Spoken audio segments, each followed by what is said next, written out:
Halo, selamat pagi untuk kita semua. Ini video pertama untuk tahun yang baru ini yang Ibu berikan, dan materinya juga baru.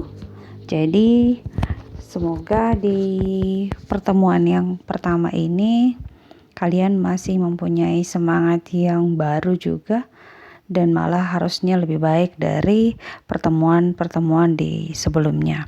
Nah, untuk materi kita hari ini mengenai logika matematika. Nanti tujuan dari pembelajaran logika matematika ini adalah nanti kamu di sini akan diajarkan bagaimana berpikir secara sistematis dan menggunakan logika, begitu.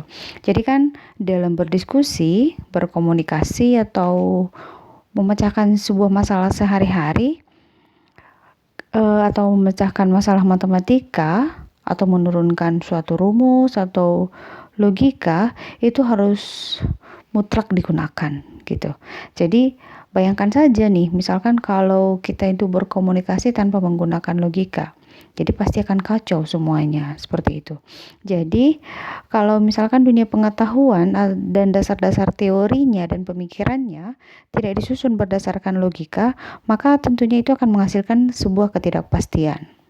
Nah, penerapan logika dalam tiap aspek dapat memberikan kepastian dan keyakinan tentang konteks pembicaraan.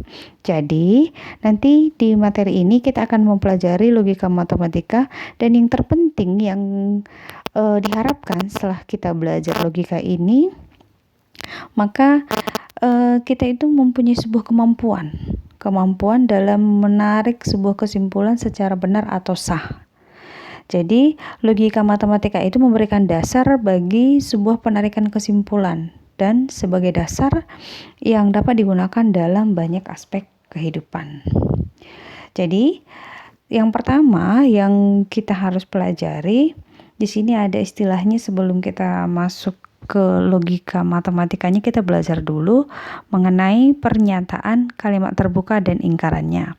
Di logika matematika, kita itu menggunakan dua kalimat, ada kalimat tertutup atau sering dikatakan dengan pernyataan.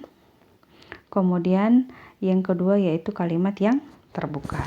Kita bahas satu-satu dulu mengenai pernyataan. Pernyataan itu artinya suatu kalimat yang mempunyai nilai benar saja atau salah saja, tetapi tidak sekaligus benar dan salah. Yang dimaksud benar itu adalah sesuai dengan keadaan sebenarnya. Contohnya di sini, Jakarta adalah ibu kota negara Indonesia. Itu kan benar kan? Nah, berarti ini sebuah pernyataan, karena kita bisa pastikan bahwa itu benar, seperti itu. Kemudian, yang kedua, 2 tambah 3 itu sama dengan 5. Ini kan sudah benar, pasti. Oke. Yang ketiga, hari ini tidak hujan.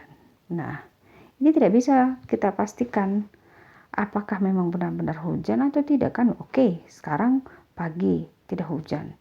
Emang siang sudah ada yang bisa menjamin tidak hujan? Belum tentu juga. Bisa saja dari yang tiba-tiba cerah, yang cerah tiba-tiba menjadi hujan. Kan seperti itu. Jadi yang A dan B karena bisa dipastikan dia bisa bernilai benar, maka ini termasuk sebuah pernyataan. Ingat ya, bukan hanya bernilai benar saja. Misalnya kalau ada dibuat di sini 2 tambah 3 sama dengan 6. Itu kan salah. Nah, apakah ini termasuk pernyataan? Iya, ini pernyataan. Karena bisa dia bernilai salah gitu, ada nilainya, salah atau benar, seperti itu. Yang C ini tidak bisa dikatakan sebuah pernyataan karena kita belum tahu apakah ini benar-benar terjadi atau tidak gitu. Masih perlu penyelidikan selanjutnya.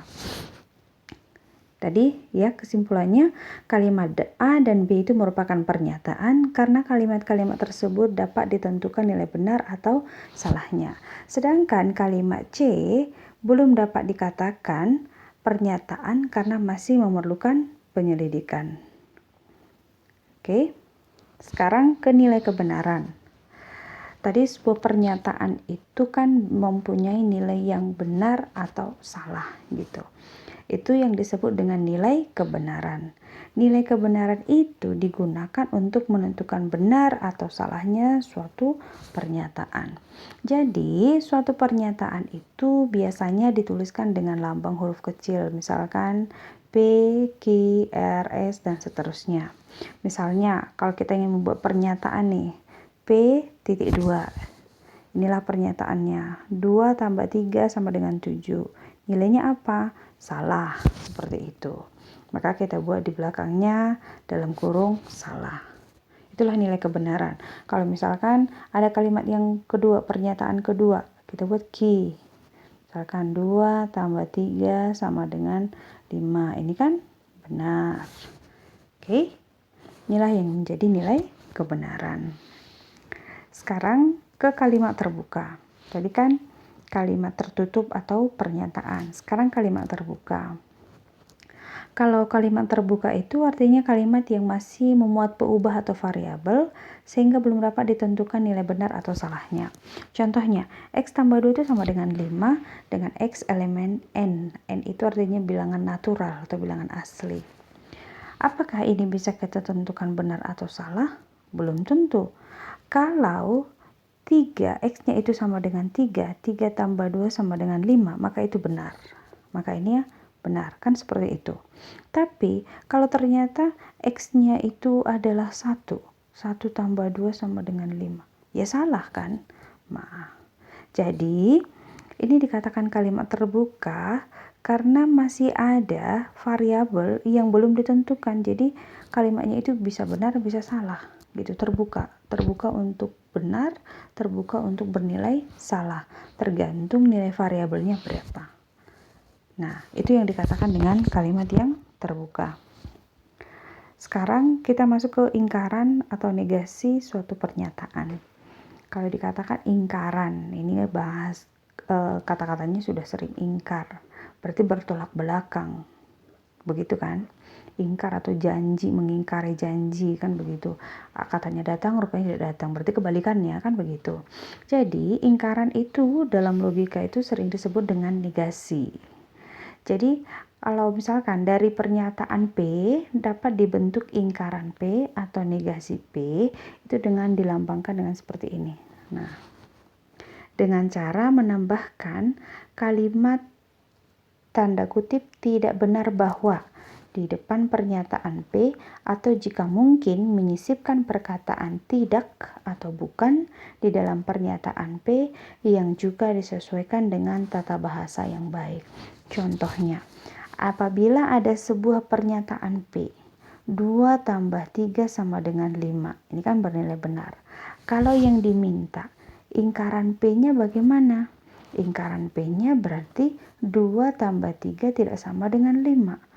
Maka nilainya menjadi berubah. Kalau tadi dia benar, maka diingkari, maka dia menjadi salah.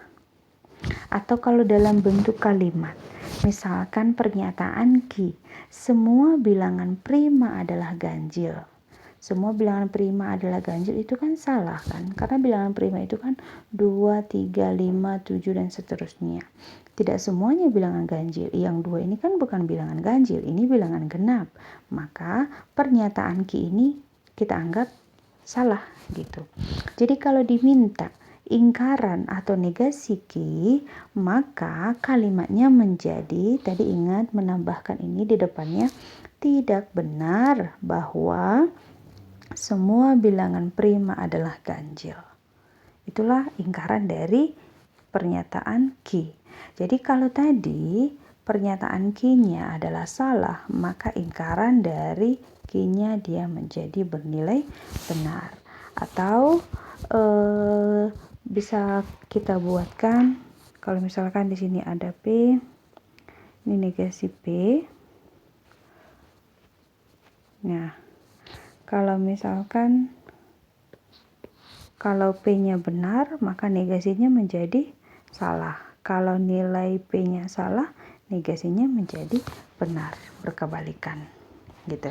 Jadi itu dulu dasar-dasar yang harus kamu pahami untuk mempelajari logika matematika, yaitu mengenai pernyataan, kalimat terbuka, dan ingkarannya.